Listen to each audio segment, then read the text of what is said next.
ಪತ್ರಿಕಾಗೋಷ್ಠಿಗೆ ಆಗಮಿಸಿರುವಂತಹ ಮೊದಲಿಗೆ ಪತ್ರಿಕಾ ಮಾಧ್ಯಮ ಹಾಗೂ ದೃಶ್ಯ ಮಾಧ್ಯಮ ಸ್ನೇಹಿತರಿಗೆ ಆತ್ಮೀಯವಾದ ಸುಸ್ವಾಗತವನ್ನ ಕೋರ್ತಾ ಇದ್ದೀನಿ.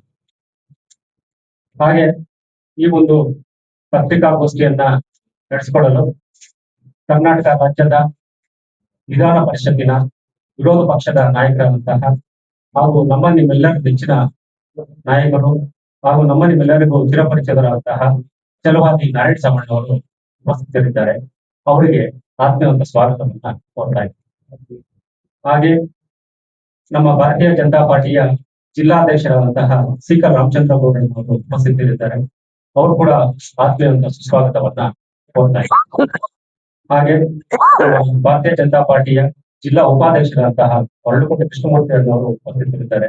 ಅವರು ಕೂಡ ಆತ್ಮೀಯವಾದ ಸುಸ್ವಾಗತವನ್ನ ಕೋರ್ತಾ ಇದ್ದೇವೆ.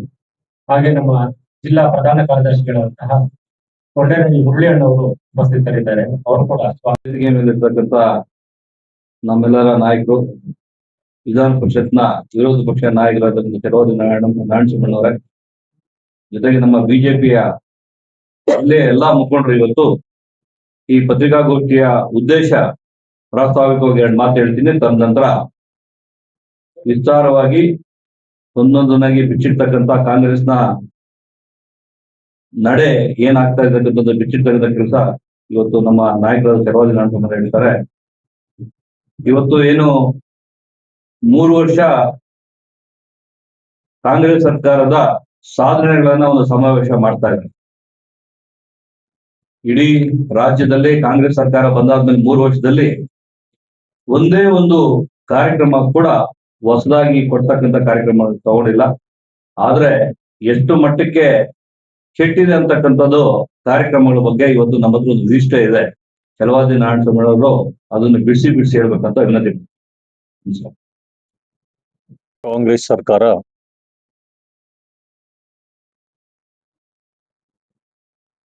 ಮೂರು ವರ್ಷಗಳ ಸಾಧನಾ ಸಮಾವೇಶ ಅಂತೇಳಿ ಇವತ್ತು ತುಮಕೂರಿನಲ್ಲಿ ದೊಡ್ಡ ಸಮಾರಂಭವನ್ನ ಏರ್ಪಡಿಸಿದ್ದಾರೆ. ಕಾಂಗ್ರೆಸ್ನವರಿಗಿದು ಸಾಧನೆಯಂತೆ ಕಂಡಿದೆ. ರಾಜ್ಯದ ಜನರಿಗೆ ಇದು ವೇದನೆಯಾಗಿದೆ. ಸಾಧನೆ ಏನು ಅಂತಕ್ಕಂಥ ಒಂದು ಮಾತನ್ನು ಕೂಡ ಮುಖ್ಯಮಂತ್ರಿಗಳಾಗ್ಲಿ, ಅವರ ಸಹಪಾಠಿಗಳಾಗ್ಲಿ, ಉಪಮುಖ್ಯಮಂತ್ರಿ ಆಗ್ಲಿ ಯಾರು ಕೂಡ ಹೇಳಿಲ್ಲ. ಒಟ್ಟಾರೆ ಸಾಧನೆ 1 ವರ್ಷ ಆಯ್ತು ಸಾಧನೆ ಮಾಡಿದ್ರು, 2 ವರ್ಷ ಆಯ್ತು ಸಾಧನೆ ಮಾಡಿದ್ರು, 3ನೇ ವರ್ಷದ ಸಾಧನೆ ಸಮಾವೇಶವನ್ನು ಮಾಡಿದ್ರು.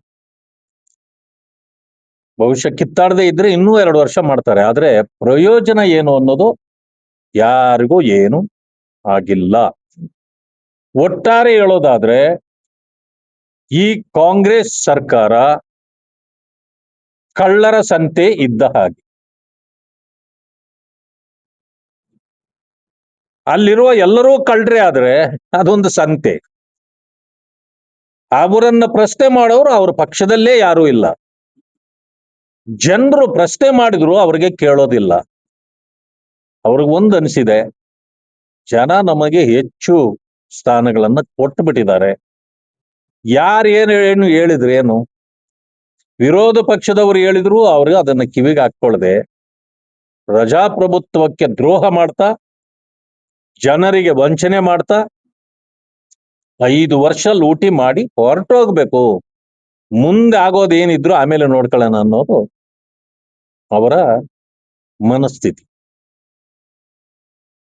ರೈತರ ಆತ್ಮಹತ್ಯೆಗಳು ಬೇಕಾದಷ್ಟು ಆದವು, ಈಗಲೂ ಆಗ್ತಾ ಇವೆ, ತಲೆ ಕೆಡಿಸ್ಕೊಳ್ಳೋದಿಲ್ಲ. ಗ್ಯಾರಂಟಿ ಯೋಜನೆಗಳು ನೂರಾರು ಯೋಜನೆಗಳನ್ನು ಹೇಳಿದರು. ಮೊದಲನೇದಾಗಿ 5 ಗ್ಯಾರಂಟಿ ಘೋಷಣೆ ಮಾಡಿದ್ರು. ಹಂತ ಹಂತವಾಗಿ ಬೇರೆಲ್ಲವುಗಳನ್ನು ಕೂಡ ನಾವು ಮಾಡ್ತೇವೆ ಅಂತ ಹೇಳಿದ್ರು. 5 ಗ್ಯಾರಂಟಿಗಳೇ ಯಾವುದೂ ಸರಿಯಾಗಿ ಜನರಿಗೆ ತಲುಪಲಿಲ್ಲ. ನುಡಿದಂತೆ ನಡೆದಿದ್ದೇವೆ, ನುಡಿದಂತೆ ನಡೆದಿದ್ದೆ. ಅರೆ, ನೀವು ಬಾಯಿ ಮಾತಿನಲ್ಲಿ ಹೇಳ್ಕೊಂಡ್ರೆ ಏನ್ ಪ್ರಯೋಜನ? ಎಲ್ಲಿ ನಡೆದ್ರಿ? ಗೃಹಲಕ್ಷ್ಮಿ ಯೋಜನೆಯಲ್ಲಿ 2,000 ರೂಪಾಯಿ ಕೊಡೋದು 6 ತಿಂಗಳಿಗೋ 3 ತಿಂಗಳಿಗೋ ಒಂದ್ಸಾರಿ ಹಾಕ್ತೀರಿ. ಗ್ಯಾರಂಟಿಗಳು ನೀವೇನ್ ಅನೌನ್ಸ್ ಮಾಡಿದ್ರೆ ಆ ಗ್ಯಾರಂಟಿಗಳನ್ನ ಕೊಟ್ಟೇ ಇಲ್ಲ. ಆ ಗ್ಯಾರಂಟಿ ಹಣ 52,000 ಕೋಟಿ ಅಂತ ಹೇಳಿದಿರಲ್ಲ, ಅದರಲ್ಲಿ ದಲಿತರಿಗೆ ಹಣ ಕೊಟ್ಟಿಲ್ಲ.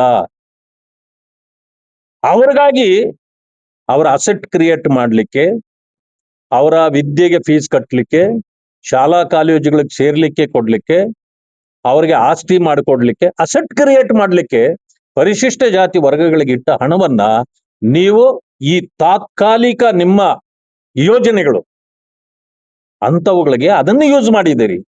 ಇದು ಅಸಂವಿಧಾನಿಕ. ನೀವು ದಲಿತರಿಗೆ ಮಾಡಿದ ದ್ರೋಹ. ಇದಕ್ಕಾಗಿ ಖುಷಿಯಾಗಿ ದಲಿತರಿಗೆ ನಾವು ಮಾಡಿದ ದ್ರೋಹಕ್ಕಾಗಿ 3ನೇ ವರ್ಷದ ಸಾಧನೆ ಸಮಾವೇಶ ಅಂತ ಏನಾದ್ರೂ ಮಾಡ್ತಿದ್ದೀರಾ? 3 ವರ್ಷಕ್ಕೆ 3 ನಾಮ ಹಾಕಿದ್ದಾರೆ ಜನರಿಗೆ. ವಾಲ್ಮೀಕಿ ನಿಗಮದಲ್ಲಿ 187 ಕೋಟಿ ನೇರಾನೇರವಾಗಿ ಅಕೌಂಟ್ಗಳಿಗೆ. ನೋಡಿ, ಇಂಥ ದೊಡ್ಡ ಕಳ್ಳತನ, ಇಂಥ ಲೂಟಿ ಯಾರೂ ಮಾಡ್ಲಿಕ್ಕೆ ಸಾಧ್ಯ ಇಲ್ಲ. ಲಂಚ ಹೊಡಿಬಹುದು, ಅದನ್ನ ಮಾತ್ರ ನೋಡಿದ್ವಿ. ಏನಾದ್ರೂ ಕೆಲಸ ಕಾರ್ಯಗಳನ್ನ ಮಾಡಿಕೊಟ್ಟಾಗ ಲಂಚ ಹೊಡೆಯೋದು ಅದು ನಾವು ಕಂಡಿದ್ದದ್ದು. ಈಗ ಸರ್ಕಾರಿ ಖಜಾನೆ ಹಣವನ್ನ ಇವರು ವೈಯಕ್ತಿಕ ಖಾತೆಗಳಿಗೆ ವರ್ಗಾವಣೆ ಮಾಡ್ಕೊಳ್ತಾರಲ್ಲ, ಇದಕ್ಕಿಂತ ದೊಡ್ಡ ಕಳ್ಳತನ, ದ್ರೋಹ, ಲೂಟಿ ಯಾರು ಮಾಡ್ಲಿಕ್ಕೆ ಸಾಧ್ಯ ಇಲ್ಲ. ಇದು ಕಾಂಗ್ರೆಸ್ನವರಿಗೆ ಮಾತ್ರ ಮಾಡ್ಲಿಕ್ಕೆ ಸಾಧ್ಯ ಇರತಕ್ಕಂಥ. ಸಿಕ್ಕಾಕೊಂಡ್ರು. ಇನ್ನೂ ಎನ್ಕ್ವೈರಿ CBI ಇದು ನಡೀತಾ ಇದೆ.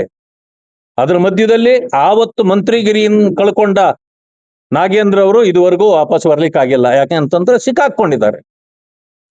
ಸಿಕ್ಕಾಕೊಂಡ್ಮೇಲೆ ಮುಖ್ಯಮಂತ್ರಿಗಳು ಹೇಳ್ತಾರೆ, ಆ ಹಣ ಎಲ್ಲ ರಿಕವರಿ ಮಾಡಿಬಿಟ್ಟಿದ್ದೀವಿ. ಎಲ್ಲಿ ಮಾಡಿದ್ರು?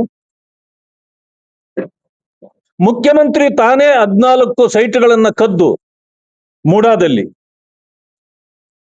ಅದು ನನ್ನ ಸ್ವಂತದ್ದು, ನನ್ನ ಹೆಂಡತಿಗೆ ಬೇರೆ ಇದು ಅವರ ಅಣ್ಣ ಅವರು ಕುಂಕುಮ ಭಾಗ್ಯ ಅಂತ ಕೊಟ್ಟಿದ್ದು, ಏನೆಲ್ಲ ಡಿಪೆಂಡ್ ಮಾಡಿದ್ರಿ.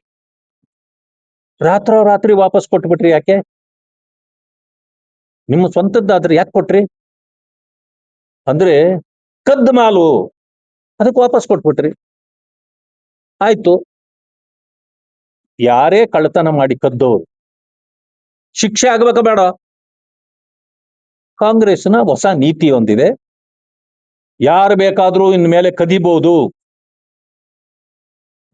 ಯಾರು ಬೇಕಾದ್ರೂ ಕದಿಬಹುದು. ಮಾಲ್ ವಾಪಸ್ ಕೊಟ್ಬಿಟ್ರೆ ನೋ ಕೇಸ್, ಅವ್ರ ಮೇಲೆ ಕೇಸ್ ಇರಲ್ಲ ಇನ್ನು ಮೇಲೆ. ಯಾಕಂದ್ರೆ ಕಾಂಗ್ರೆಸ್ನ ಹೊಸ ನೀತಿ. ಕಾಂಗ್ರೆಸ್ನವ್ರೆ ಈ ರೀತಿ ಮಾಡಿ ಸಾಧನೆ ಬೇರೆ ಸಮಾವೇಶಗಳ. ಯಾವ ಸಾಧನೆ ನಿಮ್ದಿದೆ ಇಲ್ಲಿ? ನಿಮ್ಮ ಸಾಧನೆ ಶೂನ್ಯ. ಯಾವ ಜನರಿಗೂ 3 ಕಾಸಿನ ಉಪಕಾರ ನೀವು ಮಾಡಿಲ್ಲ. ಲೂಟಿ ಮಾತ್ರ ತಪ್ಪಿಲ್ಲ, ಎಲ್ಲಾದ್ರಲ್ಲೂ ಲೂಟಿ. ಅರೆ, ನಾವು ಗುಂಡಿ ತೆಗೆಯೋದ್ರಲ್ಲಿ 1 ಲಕ್ಷ ರೂಪಾಯಿ ಮಾಡಿದ್ದೆ, 4,000 ಇದ್ದದ್ದನ್ನ ನೀವು 1 ಲಕ್ಷ ರೂಪಾಯಿ ಮಾಡ್ತೀರಂತಂದ್ರೆ ಇತಿಮಿತಿ ಇದೆಯಾ ನಿಮಗೆ? ಬೆಂಗಳೂರನ್ನ ನೀವು ಬದುಕಿಸ್ತೀರಾ? ಈ ರಾಜ್ಯ ಉಳಿತದ? ಇದನ್ನ ಜನ ಕೇಳಿದ್ರೆ ಅವರ ಬಗ್ಗೆ ಗೌರವವೂ ಇಲ್ಲ. ಹೀಗೆ ಅನೇಕ ರೀತಿಯಲ್ಲಿ ನಾವು ಎಷ್ಟು ಪ್ರಶ್ನೆ ಮಾಡಿದ್ರು ಕೂಡ ಅವರು ಅದಕ್ಕೆ ಉತ್ತರ ಕೊಡೋದಿಲ್ಲ. ಇವತ್ತು ಸಾಧನಾ ಸಮಾವೇಶ ಏನು ಮಾಡ್ಲಿಕ್ಕೆ ಹೊರಟಿದ್ದಾರೆ, ಇದು ಸಾಧನೆ ಅಲ್ಲ, ಜನರ ವೇದನೆಯ ಸಮಾವೇಶ. ಜೊತೆಗೆ ಇವತ್ತು ನೋಡ್ರಿ, ಕಾಂಗ್ರೆಸ್ ಈಗ ಈ ದೇಶದಲ್ಲಿ ಉಳಿಗಾಲ ಇಲ್ಲ. ಅದಕ್ಕೆ ಕಾಂಗ್ರೆಸ್ ಅನ್ನ ಮುಗಿಸ್ಲಿಕ್ಕೆ ರಾಹುಲ್ ಗಾಂಧಿ ಒಬ್ಬರೇ ಸಾಕು. ಯಾಕಂತಂದ್ರೆ ಮಹಾತ್ಮ ಗಾಂಧಿ ಅವರು ಹೇಳಿದ್ರು, ನಾವು ಚುನಾವಣೆಗಾಗಿ ಕಾಂಗ್ರೆಸ್ ಕಟ್ಟಿದ್ದಲ್ಲ, ಬ್ರಿಟಿಷರೇ ಕಟ್ಟಿದ್ದು. ಅದನ್ನು ಕೂಡ ಎವೋ ಹ್ಯೂಮ್ ಅಂತಕ್ಕಂಥ ಬ್ರಿಟಿಷ್ನವರು ಅದನ್ನು ಕಟ್ಟಿದ್ದಾಗ ಅದನ್ನೇ ಮುಂದುವರ್ಸ್ಕೊಂಡು ಬಂದ್ರು. ಸ್ವತಂತ್ರಕ್ಕಾಗಿ ಎಲ್ಲರೂ, ಈ ದೇಶದ ಸಕಲ ವಾಸಿಗಳು ಇದೇನು ಕಾಂಗ್ರೆಸ್ ಅಂತ ಇವತ್ತು ಹೇಳ್ಕೊಳ್ತಾರ, ಅವ್ರು ಮಾತ್ರ ಅಲ್ಲ, ಎಲ್ಲರೂ ಇದ್ದು ದೇಶದ ಸ್ವತಂತ್ರಕ್ಕಾಗಿ ಹೋರಾಟ ಮಾಡಿದ್ರು ಆ ಕಾಲ. ಅದಕ್ಕೆ ಮಹಾತ್ಮ ಗಾಂಧಿ ಅವರು ಹೇಳ್ತಾರೆ, ಸ್ವತಂತ್ರ ಬಂದಾಯ್ತು, ಇದನ್ನ ಬರ್ಖಾಸ್ತ್ ಮಾಡ್ಬಿಡಿ, ನಿಮ್ಮ ರಾಜಕೀಯ ಪಕ್ಷಗಳನ್ನ ನೀವು ಕಟ್ಕೊಳ್ಳಿ ಅಂತಂದ್ರೆ ಬಿಡ್ಲಿಲ್ಲ. ಅದನ್ನೇ ಮುಂದುವರ್ಸ್ಕೊಂಡು ಇವತ್ತಿಗೂ ನಾವೇ ಸ್ವತಂತ್ರ ತಂದಿದ್ದು, ಸ್ವತಂತ್ರಕ್ಕಾಗಿ ಹೋರಾಟ ಮಾಡಿದವರು ಅದ್ರಲ್ಲಿ ಯಾರೂ ಇಲ್ಲ ಇವತ್ತು. ಹೀಗೆ ಕಾಂಗ್ರೆಸ್ ಬಂದಿದೆ. ಕರ್ನಾಟಕದ ಮಟ್ಟಕ್ಕೆ ಸಿದ್ದರಾಮಯ್ಯನವರು ಸ್ವಲ್ಪ ಸುಳ್ಳುಗಳನ್ನ ಹೇಳಿ ಅವ್ರನ್ನ ಹಿಡಿದು ಇವ್ರನ್ನ ಹಿಡಿದು ಎಲ್ಲ ಮಾಡಿ ನಮ್ಮೇಲೆ ಒರೆಸಿದ್ರಲ್ಲ. 40% ಸರ್ಕಾರ ಅಂತ, ಅದು ಅವ್ರು ಏನಾದ್ರು ಪ್ರೂವ್ ಮಾಡ್ಲಿಕ್ಕೆ ಆಯ್ತಾ? ಯಾರ ಕೈಯಲ್ಲಿ ಇವ್ರು ಹೇಳಿಸಿದ್ರು 40% ಸರ್ಕಾರ ಅಂತ, ಅವರೇ ಇವಾಗ 70-80% ಸರ್ಕಾರ ಅಂತ ಹೇಳ್ತಿದ್ದಾರೆ. ಅದನ್ನು ಒಪ್ಕೊಳ್ಬೇಕಲ್ಲ ಈಗ ಅವರು. ಒಂದೇ ಒಂದು ಕೆಲಸ ನಡೀತಾ ಇಲ್ಲ, ಕಾಂಟ್ರಾಕ್ಟ್ ಇಲ್ಲ. ಇವರು ಬಂದ ದಿವಸದಿಂದ ಇವತ್ತಿನವರೆಗೂ ಇದಿಲ್ಲ. ಇವರು ಬಂದು ಸುಮಾರು ಈಗ 5 ಲಕ್ಷ ಕೋಟಿ ಸಾಲ ಹೆಚ್ಚು ಕಡಿಮೆ 4 ಚಿಲ್ಲರೆ ಆಗಿದೆ. 5 ಲಕ್ಷ ಕೋಟಿ ಮುಂದಿನ ವರ್ಷಕ್ಕೆ ಮುಗಿದು ಬಿಡ್ತದೆ. ಕಡಿಮೆ ಅಂದ್ರೆ ಇವರು ಅಧಿಕಾರ ಮುಗಿಸಿ ಹೋಗೋಷ್ಟೊತ್ತಿಗೆ 6-7 ಲಕ್ಷ ಕೋಟಿ ಸಾಲ ಮಾಡಿ ನಮ್ಮ ತಲೆ ಮೇಲೆ ಹಾಕುತ್ತಾರೆ. ಇಂಥ ಪರಿಸ್ಥಿತಿಯಲ್ಲಿ ಇವತ್ತು ಕರ್ನಾಟಕದಲ್ಲಿ ಈ ಕಾಂಗ್ರೆಸ್ ಸರ್ಕಾರ ನಡ್ಕೊಂಡು ಹೋಗ್ತಾ ಇದೆ. ಯಾರ ಬಗ್ಗೆ ಇವರಿಗೆ ಕಾಳಜಿ ಇಲ್ಲ. ಮಾತೆತ್ತಿದರೆ ಜನ್ಸಿ ಅಂತ ಮಾತಾಡ್ತೀವಿ. 56,432 ಸ್ಥಾನಗಳನ್ನ ಅಂದ್ರೆ ಹುದ್ದೆಗಳನ್ನ ತುಂಬುತ್ತೇವೆ. ಒಳ ಮೀಸಲಾತಿ ಆದ್ಮೇಲೆನೆ ಮಾಡಕ್ಕಾಗೋದು ಅಂತ ಹೇಳಿದ್ರು. ಒಳ ಮೀಸಲಾತಿ ಗೊಂದಲ ಮಾಡಿ ಇಟ್ಬಿಟ್ರು. ಯಾರು ನೆಮ್ಮದಿಯಲ್ಲಿ ಇಲ್ಲ ಇವತ್ತು. ಒಳ ಮೀಸಲಾತಿಯ ಬಗ್ಗೆ ಮಾತಾಡಿದ್ರೆ ಎಲ್ಲ ಬೀದಿಗಿಳಿದಿದ್ದಾರೆ. 3 ಗುಂಪು ಮಾಡಿದ್ರು, ಆಯೋಗಗಳನ್ನು ಮಾಡಿದ್ರು, ಯಾವ ಆಯೋಗವನ್ನು ಕನ್ಸಿಡರ್ ಮಾಡಲಿಲ್ಲ. ಈ ಹಳ್ಳಿ ಕಡೆ ಯುಗಾದಿ ಹಬ್ಬದಲ್ಲಿ ಗುಡ್ಡೆ ಮಾಂಸ ಅಂತಾರೆ. ಅದಕ್ಕೇನು ತೂಕ ಇರಲ್ಲ, ಅಳತೆ ಇರಲ್ಲ, ಸುಮ್ಮನೆ ಕೈಯಲ್ಲಿ ಹಿಂಗಿಡ್ದು ಹಿಂಗ ಹಾಕ್ತಾರಲ್ಲ, ಅದು ನಾನು ನೋಡಿದ್ದೀನಿ, ಅದಕ್ಕೆ ಹೇಳ್ತಿದ್ದೀನಿ. ಹಾಗೆ ಇವರು ಚುನಾವಣೆ ಮತ್ತು ರಾಜಕೀಯ ಮಾಡ್ಲಿಕ್ಕೆ ಯಾವುದು ಸುಲಭವೋ ಆ ರೀತಿ ಮಾಡಿಬಿಟ್ಟಿದ್ದಾರೆ. ಮುಂದೆ ಬಂದವರು ಬಿದ್ದೆದ್ದು ಕಳ್ಳಿ ಅಂತ. ಇದೆಲ್ಲಕ್ಕಿಂತ ಮಿಗಿಲಾಗಿ 17% ನಮ್ಮನ್ನು ಮಾತ್ರ ಹೇಳ್ತಾರೆ ಬಿಜೆಪಿ ದಲಿತ ವಿರೋಧಿ, ಬಿಜೆಪಿ ಸಂವಿಧಾನ ತೆಗೆದುಬಿಡ್ತದೆ, ಗೆದ್ದು ಬಂದ್ಬಿಟ್ರೆ ಮೀಸಲಾತಿ ತೆಗೆದುಬಿಡ್ತಾರೆ, ಅಂಬೇಡ್ಕರ್ ವಿರೋಧ ಮಾಡ್ತಾರೆ. ಇವ್ಯಾವೂ ಇಲ್ಲ, ಎಲ್ಲ ಸುಳ್ಳು. ನಾವು ಒಂದು ಕಣ್ಣಿಗೆ ಬೆಣ್ಣೆ ಒಂದು ಕಣ್ಣಿಗೆ ಸುಣ್ಣ ಇಡೋರಲ್ಲ. ಇವತ್ತೇನ್ ಮಾಡಿದ್ರೆ 12 ವರ್ಷದಿಂದ ಮೋದಿ ಅವರು ದೇಶದ ಪ್ರಧಾನಿ ಇದ್ದಾರೆ. ಯಾಕೆ ಯಾವ ಮೀಸಲಾತಿ ತೆಗಿಲಿಲ್ಲ? ಯಾಕೆ ಯಾವ ಇದನ್ನು ಅಂಬೇಡ್ಕರ್ ಅವರನ್ನ ವಿರೋಧಿಸಲಿಲ್ಲ? ಅಂಬೇಡ್ಕರ್ ಅವರಿಗೆ ಹೆಚ್ಚು ಗೌರವ ಕೊಟ್ಟಿದ್ರೆ, ಅವರ ಪುಣ್ಯ ಕ್ಷೇತ್ರಗಳನ್ನೆಲ್ಲ ರಾಷ್ಟ್ರೀಯ ಸ್ಮಾರಕಗಳನ್ನು ಮಾಡಿದ್ರೆ, ಅದೆಲ್ಲ ಮಾಡಿರ್ತಕ್ಕಂಥದ್ದು ಬೇರೆಯವರಿಗೆ. ಆದ್ರೂ ನಾವು ಹಿಡ್ದಾಕಿದೀವಿ ನಿಮ್ಮನ್ನ. ಫೆಬ್ರವರಿ ಮಾರ್ಚ್ದು ಯಾಕೆ ಕೊಟ್ಟಿಲ್ಲ ಈ ವರ್ಷದ್ದು ಅಂತ, ಕಳೆದ ವರ್ಷದ್ದು ಅಂತ ಕೇಳಿದ್ವಿ. ಇದು ಡಿಸೆಂಬರ್ ಅಲ್ಲಿ ಕೇಳಿದ್ ನಾವು. ಇಲ್ಲ ಕೊಟ್ಬಿಟ್ಟಿದ್ದೇವೆ ಅಂತ ದಾಖಲೆಗಳು ಬಿಡುಗಡೆ ಮಾಡಿದ ಮೇಲೆ, ಇಲ್ಲ ಬೈ ಐಸೈಟ್ ಕಣ್ತಪ್ಪಿನಿಂದ ಇದಾಗಿಬಿಟ್ಟಿದೆ ಅಂತೇಳಿ ಡಿಪೆಂಡ್ ಮಾಡಿದ್. ಸಿಕ್ಕಾಕೊಂಡ ಮೇಲೆ ಸಚಿವರು ಕಣ್ಣೀರು ಹಾಕೊಂಡ್ಬಿಟ್ರು. ತಪ್ಪಾಗೋಗಿ ಸಿಕ್ಕಾಕೊಂಡ್ಮೇಲೆ ಹಂಗೆ ಆಗೋದು. ಆಗ್ಲಿ ನೆಕ್ಸ್ಟ್ ಯಾವಾಗ ಕೊಟ್ರೆ? ಕೊಡ್ಲೇ ಇಲ್ಲ ಇದುವರೆಗೂ. 5,000 ಕೋಟಿ ಎಲ್ಲೋಯ್ತು? ಅವತ್ತೇ ಕೇಳಿದೀವಿ ನಾವು, ಗೃಹಲಕ್ಷ್ಮಿಗೆ ಕೊಡ್ಬೇಕಾಗಿರೋ ಹಣ ಬೇರೆ ಯಾವ ಲಕ್ಷ್ಮಿಗೆ ಹೋಯ್ತು ಹೇಳ್ರಿ ಅಂತ ಕೇಳಿದ್ವಿ ನಾವು. ಪಾಪ ಹೇಳಕ್ ಆಗ್ಲಿಲ್ಲ ಅವ್ರಿಗೆ, ಯಾಕಂದ್ರೆ ನುಂಗೆ ಆಗೋಗಿದೆ. ಲೆಕ್ಕ ಕೊಡಿ, ಕೊಡೋದಿಲ್ಲ. ಅದು ಆಯ್ತು. ಪರಿಶಿಷ್ಟ ಜಾತಿ ವರ್ಗಗಳಿಗೆ SCP TSP ಹಣ 42,000 ಕೋಟಿ ಇಟ್ಟಿದ್ದೀವಿ ಅಂತ ಹೇಳಿ ದೊಡ್ಡ ಭಾಷಣ ಮಾಡಿ ಹೆಡ್ಲೈನ್ಗಳಲ್ಲಿ ಹಾಕಿಸ್ಕೊಳ್ತಾರೆ, ಪತ್ರಿಕೆಗಳಲ್ಲಿ, ಮೀಡಿಯಾದಲ್ಲಿ. ಅದು 50% ಅಂದ್ರೆ 21,000 ಕೋಟಿ ಬೇರೆ ಬೇರೆ ಇಲಾಖೆಗಳಿಗೆ ಹೋಗ್ತದೆ. ಅದು ಜನರಿಗೆ ಸಿಗೋದೇ ಇಲ್ಲ, 1 ರೂಪಾಯಿ ಸಿಗೋದಿಲ್ಲ. 21,000 ಕೋಟಿ ಮಾತ್ರ ಉಳಿತದೆ. ಅದರಲ್ಲಿ 14,000 ಕೋಟಿ ಗ್ಯಾರಂಟಿಗಳಿಗೆ ಅಂತ ತೆಗೆದುಬಿಟ್ಟಿದ್ದೀರಿ. ಅಲ್ಲಿಗೆ ಉಳಿದಿದ್ದೆಷ್ಟು? ಕೇವಲ 7,000 ಕೋಟಿ. ಅದು ಪರಿಶಿಷ್ಟ ಜಾತಿ ವರ್ಗಗಳಿಗೆ ಕೊಡ್ತೀವಿ ಅಂತ ಹೇಳ್ಬಿಟ್ಟು ಇಲಾಖೆಗೆ ಕೊಟ್ಟು ಸಂವಿಧಾನ ದಿನಾಚರಣೆಗೆ ದುಡ್ಡು. ಯಾಕಂದ್ರೆ ದಲಿತರಿಗೆ ಮಾತ್ರ ಸಂವಿಧಾನ ಇರೋದು ಈ ದೇಶದಲ್ಲಿ, ಬೇರೆಯವರಿಗೆಲ್ಲ ಸಂವಿಧಾನ ಸಂಬಂಧ ಇಲ್ಲ. ಪ್ರಜಾಪ್ರಭುತ್ವ ದಿನಾಚರಣೆಗೆ ಹಣ, ಯಾವುದೇ ಸಣ್ಣ ಪುಟ್ಟ ಬಂದ್ರೆ ಎಲ್ಲಾ ಕಾರ್ಯಕ್ರಮಗಳಿಗೂ ಅದೇ ಹಣ.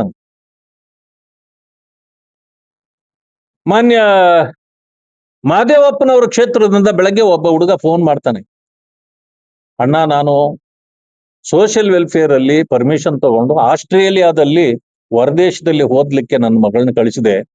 ಪರ್ಮಿಷನ್ ಏನೋ ಕೊಟ್ರು, 2 ವರ್ಷ ಆಯ್ತು, ಇದುವರೆಗೂ ಆ ಫೀಸ್ ಕಟ್ಟಕ್ಕೆ ದುಡ್ಡೇ ಕೊಡ್ತಾ ಇಲ್ಲ. ಇದು ಬೇರೆ ಕ್ಷೇತ್ರದವ್ರದ್ದು ಕಷ್ಟ ಆದ್ರೆ ಹೇಳ್ಕೊಂಡ್ರೆ ಪರವಾಗಿಲ್ಲ, ಏನೋ ಅವ್ರ ಗಮನಕ್ಕೆ ಬಂದಿಲ್ವೇನೋ. ಟಿ ನರಸೀಪುರ ಮಹದೇವಪ್ಪನವ್ರದೇ ಕ್ಷೇತ್ರ.